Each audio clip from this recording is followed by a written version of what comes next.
Hello everyone, this is Poet Plays and welcome back to Slay the Spire.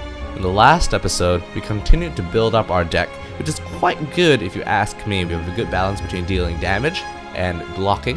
And most importantly, we defeated the boss of Act 2, the Bronze Automaton. And in the process encountered a lot of Pokemon references in Act 2.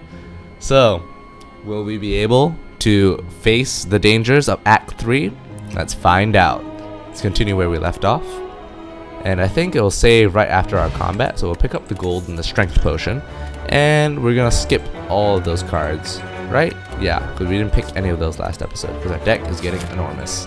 Let's go to the unknown room. Let's see what we get there. Ooh, Tomb of the Lord Red Mask. So we encountered that last playthrough, right? A highly ornamented tomb can be seen on the other side of a floating path. Upon reaching the tomb, you notice a slot for gold coins with the scratched out inscription above it. So, you can lose all the gold and obtain a red mask. And that's interesting, right? We're getting it for 148 gold, which is comparatively cheap compared to all the other things we could possibly get. And I think we could get enough gold at the end, or maybe not. I'm not too sure whether we can get enough gold. I'm confused. Because let's see, we need to take... Yeah, we need to turn left here, I think. Turn right there. We're also not going to get a lot of these unknown question mark things. Let's see, if we take 1, 2, 3, 4. But if we take a right, we'll get 1, 2, 3, 4. Whereas if you just continue, it's 1, 2, 3, 4. Actually, it's all 4, so it actually doesn't matter what route we take. Let's see. Yeah, but I think I'm going to take that other route so that we're able to find the merchant. So here's the thing, right? We could either save up a lot of our money and then get to the merchant, or we can spend it now and get the red mask. And the red mask is not bad. It applies weak, I think, to all enemies, which is really, really good.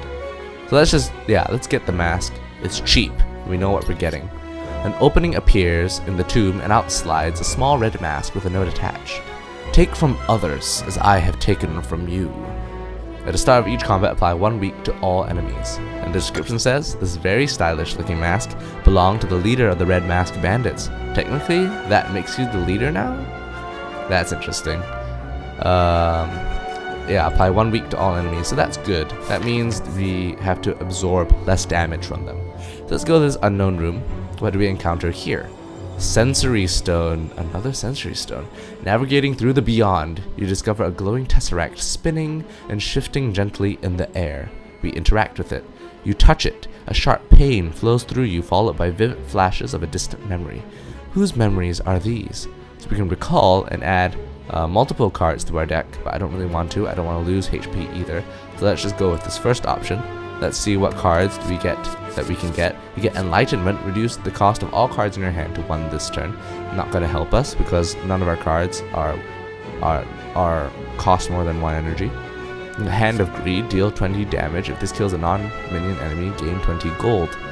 Not that helpful for us in the end game. So let's pick Trip because I like this 2 vulnerable and I wanted to get it a couple of playthroughs back, a couple of episodes back, in fact.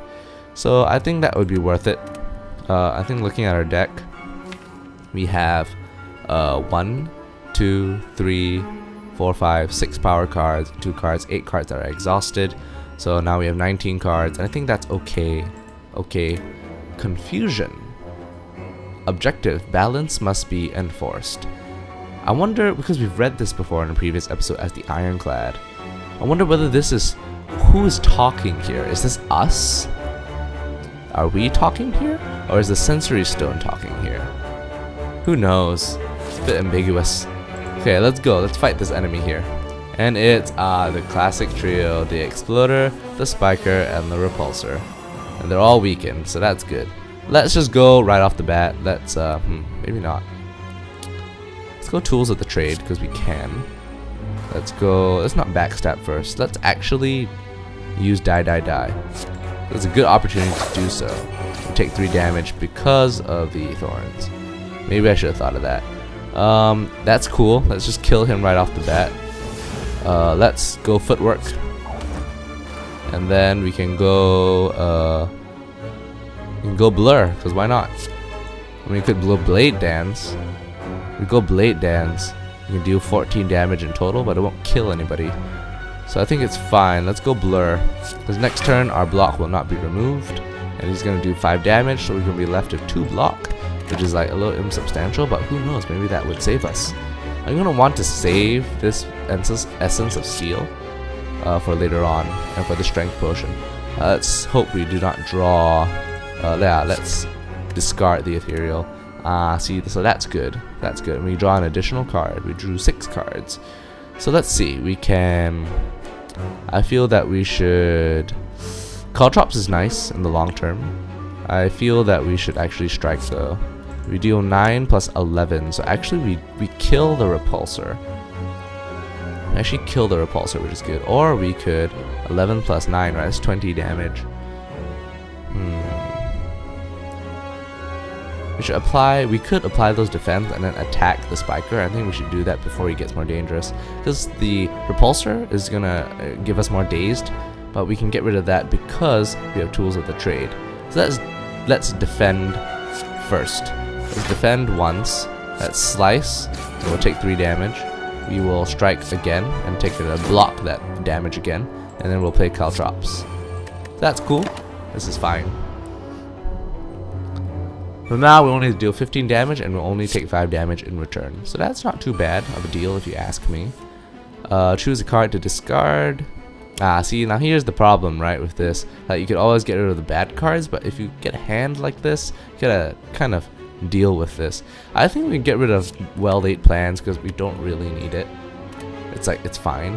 I think we'll trip, so we apply 2 vulnerable, so we have to deal less damage to him. Let's do that. And hopefully let's use the 16 damage here to kill, and we can either kill the Thorns guy now.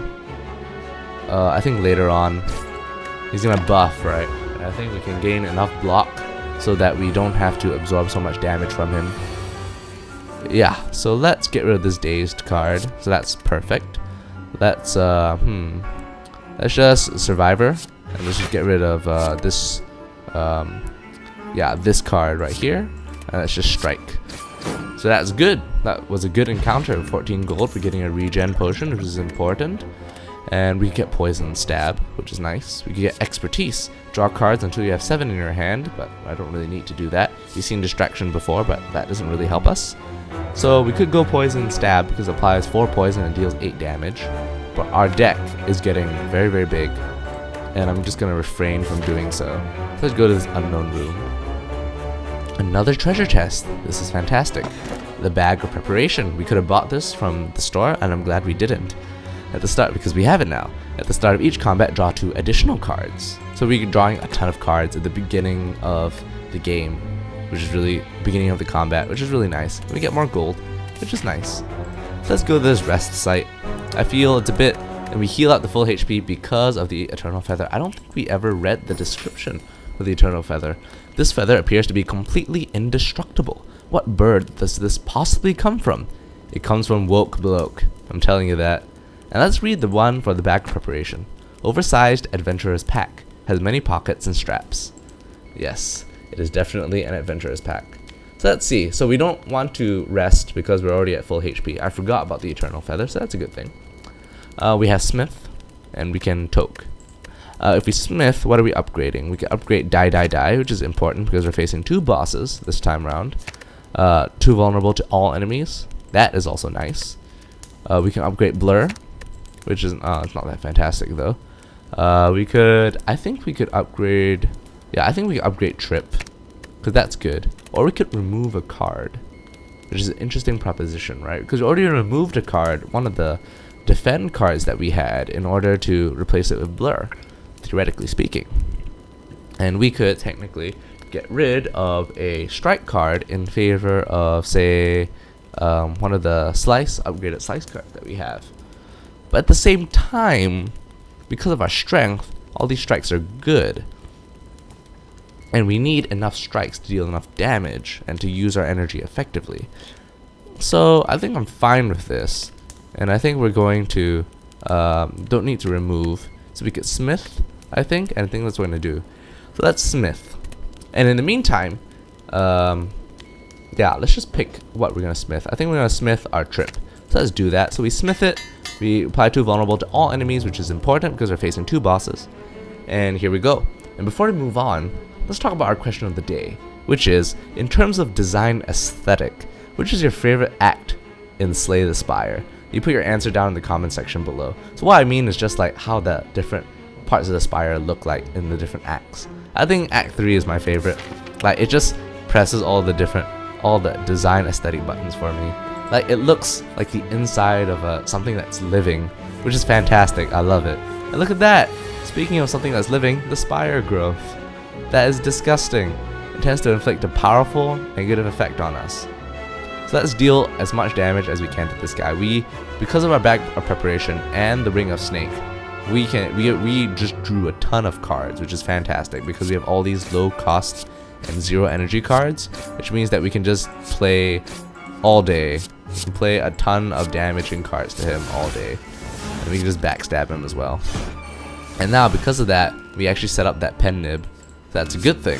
So next turn we can even deal more damage to him once we draw good cards. Too bad we don't have any cards that set up though. So you have Constrict. At the end of your turn, take 10 damage. That is a Where did you come from? What is this? This is terrible. We're taking 22 damage to the face. That is obnoxious. Ew. That is terrible. Let's see. We can do it. Let's go. Yeah, let's go well laid plans. I don't think he's gonna debuff us with like those cards. Let's go Footwork, because we're gonna have to block eventually. That's Noxious Fumes for long-term damage, and that's just Strike. And that's it. We're gonna take a ton of damage. We're gonna take 32 damage. That is really bad. Really, really, really bad. We're gonna have to rest, and soon, or else we might not make it. Okay, let's neutralize to decrease the amount of attack damage it's going to do. Let's deflect. Let's blur, and block is not is retained, right? I feel we could do Caltrops. I feel Caltrops is good. And I think I might drink this regen potion because we need to live. And let's do this. So we're gonna take 10 block. We're gonna take 10 damage, yeah, but he's only gonna deal 1 damage to us because of the Tori. This Tori coming in is super useful. And he gets dealt the Thorns damage, which is good. Let's trip him up. Let's apply that vulnerable to him. Let's play Tools of the Trade, which is important. And then we can play all these attack, and we can't block at all. This is terrible. We're getting so much damage. It is bad. 24 damage. Oof.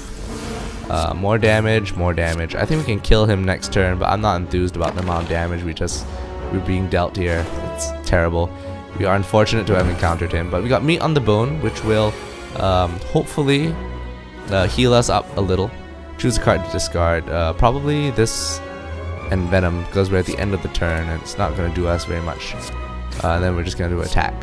So we defeated the Spire Growth and we healed up to 51 HP, which is okay. But I feel like we're going to stay there for a while. Ooh, having 2 backstabs is actually really nice, so I'm going to take it. And then we're going to go to this unknown room. Hopefully we can heal. Merchant again. It's not good. Kind of useless. Yeah, let's just buy the speed potion and let's just move. Have a nice day, he says. Yeah, have a nice day to you too. Yeah, let's go. It doesn't really matter which treasure chest we pick. It's all randomly generated anyways. So let's go. We seem to be encountering a lot of tall treasure chests recently. We get a Shraken.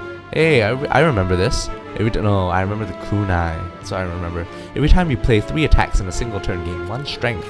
This is like the kunai except for strength instead. So that's good. What does it say? Lightweight throwing weapon. Recommend going for the eyes. How wise, blinding the enemy. Too bad it can't do that in real life. At least not I mean real life as in the game. It just gains strength, which is good. Because now we are going to play like 3 attacks confirmed. At least 2 attacks because of the backstab innate. So that's really good. This Writhing Mass is bad. So it's malleable, like the snake plant. But it's reactive upon receiving attack damage, change its intent. Which is not fantastic. But for every time we play 3 attacks in a single turn, gain 1 strength. So we have an opportunity to gain a ton of damage. Let's just backstab once. Ooh, let's backstab twice. Let's slice again. We can get more damage. Let's slice again. Oh, the pen nib, huh? Ooh, let's do 34 damage because we can. Let us slice. Yeah, let us slice again.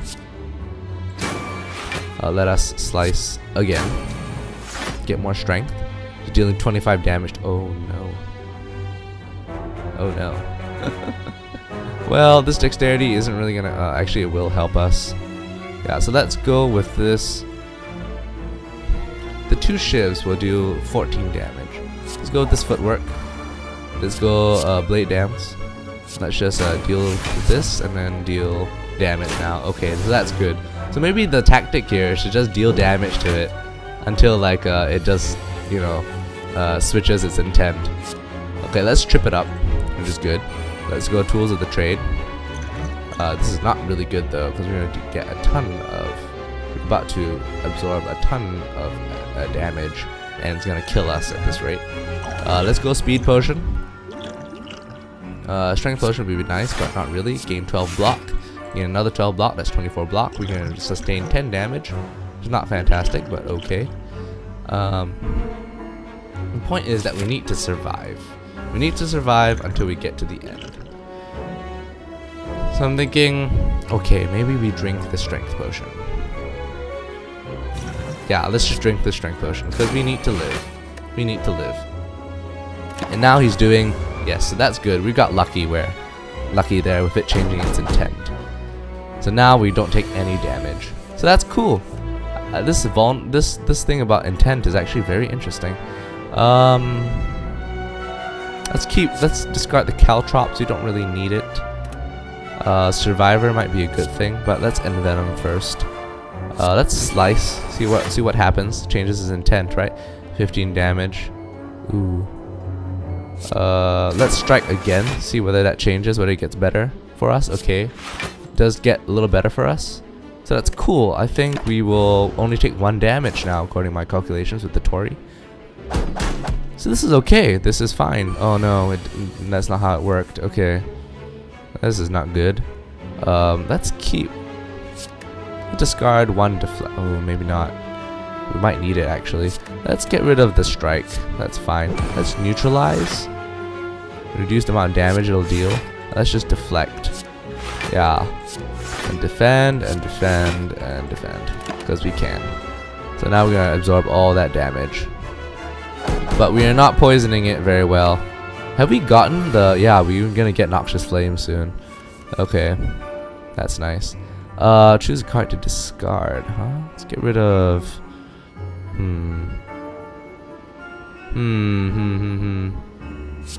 Let's get rid of Well-Laid Plans, because we don't really need it. Yeah. Let's go Trip. Let's go on Noxious Fumes. Hopefully this changes. Yeah, so it deals less damage. Nah, but too bad. We're about to... Yes. Okay, okay. We're barely hanging on. Like, I was just concerned. Like, this Riffing Mass is really scary. Okay, I was not paying attention. We get our Strength Potion back, which is good. And, yeah, I don't think we're going to expand our deck anymore. It's really big. So I'm just going to skip. Even though, yeah, Noxious Fumes are really nice, but I think we reached our upper limit in the number of cards in our deck. So let's just go. We have, ooh, the Transient. How does this work? Upon losing HP, lose that much strength. So we have to deal 22 damage to it. And we just have to, and it fades, it dies in 5 turns. So we just have to survive for 5 turns. So look at that, that is really cool. That's dealt with. So in this case, facing it, we want to just kind of like buff ourselves in this case. We can gain, and we just strike again. Just gain that strength, and I don't think block is not removed at the start of our next turn. Nah. I'm very ambivalent about it. I'll just play it so we can retain that block. So that's cool. And now it can't do anything to us. I think the aim of the game here is not to not to kill the Transient, because it's really hard. It has 99 HP. But to just deal enough damage to it. So that's it's really sad, but I think 9, 9, 9, 10, 9, 12, and 10. So 10 plus 12 is 22. 22 plus 10 is 32. 32 plus 9 is 41. Yeah, so we can get rid of... Yeah, let's get rid of 1 slice. Yeah, that's cool, because then we can deal enough damage. Let's go Envenom. Let's strike. Hopefully my calculations are correct, but we should be able to, yeah, he dealt enough damage. So now he's going to do 0 damage. So the trick here, I guess, with the transient is just to deal enough damage to it such that it won't be able to attack us and deal damage to us eventually. I think we're still below half health, so I think meat on the bone is still going to help us. 50, ooh, that's not good. Apply weak. We can apply weak to it, because in total we will do 21 damage, 29 damage, 29, 39, 47. So we won't have enough. So we'll get rid of this deflect. No, because we have envenom, right? So we have, if we attack 1, 2, 3, 4. If we get 4, yeah, I think we'll have enough. But I'm just gonna get rid of this deflect just in case. We will neutralize to reduce the damage it deals. We will slice, and then we will strike. And this is really coming in handy for our Shuriken. We are really dealing the damage we need. And then we'll go Survivor. Maybe we should have kept that because it deals more damage, but oh well, it's fine. So this is good, this is good. As long as we keep this up, we'll be fine. Let's see. Let's get rid of well-laid plans. I don't think we really need it. This is bad though. Now we can't deal enough damage to it. This is bad. Let's go vulnerable. You might have to drink this. Yeah, let's drink this strength potion, because we're gonna have to absorb a lot of damage. I don't like it. Ooh, we might have to even use plated armor. I don't like this. Yeah, we really can't do a lot of damage to it. We really can't. Let's drink this plated armor because we have to live. It sucks, but we have to live this. Let's strike. Now he's gonna do 39 damage. Oh, and 7. Ooh. Can you go 7 block and take 32 damage, or we can, yeah, let's just deal as much damage as we can to it. Now it's only doing 3 damage to us, and with that our plated armor blocks that. Oh, so we saved ourselves, and I think we need to survive only 1 more turn and then it'll disappear because that's fading. So now we're going to deal 70 damage, and hopefully we can deal more damage to it. It's not fantastic. Let's get rid of noxious fumes because it's going to die in a couple of turns. We're going to slice, and we might just have to defend from here, but 21 blocks, not great. Let's do 15. Do 20 at the block 27. So 14 plus 4, that's 18. 18, we're going to take 9 damage, which is not fantastic. But I think we did okay. Ooh, no, we don't. I forgot to account for the poison. But this is good. It disappears, and we get healed, so that's good. 20 gold, add a card. Masterful Stab. Masterful Stab is so tempting, but I know we're going to get damaged, so it's not going to be helpful to us. So, but then again, if we draw Tools of the Trade, that's fine, but it's okay. I think our deck is big enough. It is okay. We're going to go to this unknown room and see what lies in store for us there. As you head upwards, hopping from one floating shape to another, you slip and you begin to fall. So we're falling. While in free fall, you consider your options. You can land safely with your greatest techniques. You can channel a power to survive the fall, or you can strike at a wall to hang onto it. So essentially what we're doing here is that we get to get rid of a card. I don't want to lose Tools of the Trade. Losing a strike is not fantastic, but I think it's okay. So I think we'll lose a strike. That's fine. It's a basic strike. It's okay. You're able to latch onto a wall and manage to make a short hop onto another stable platform. So we live, and we get rid of a card, which is not bad. So here's the thing. We could heal, but then we have to face an elite boss, and I don't want to do that. That is a terrible idea. But how about we just take a break and then decide this in the next episode. I thank you guys so much for watching my playthrough of Slay the Spire, this run as the Silent. We're getting really close. This next episode is going to be our last episode. Hopefully we can survive, but I don't really see that. We don't have a lot of potions left. We don't have a lot of HP left, but we'll see how it goes. So thank you guys so much for watching. Again, I'm Poet Plays, and until next time, stay safe.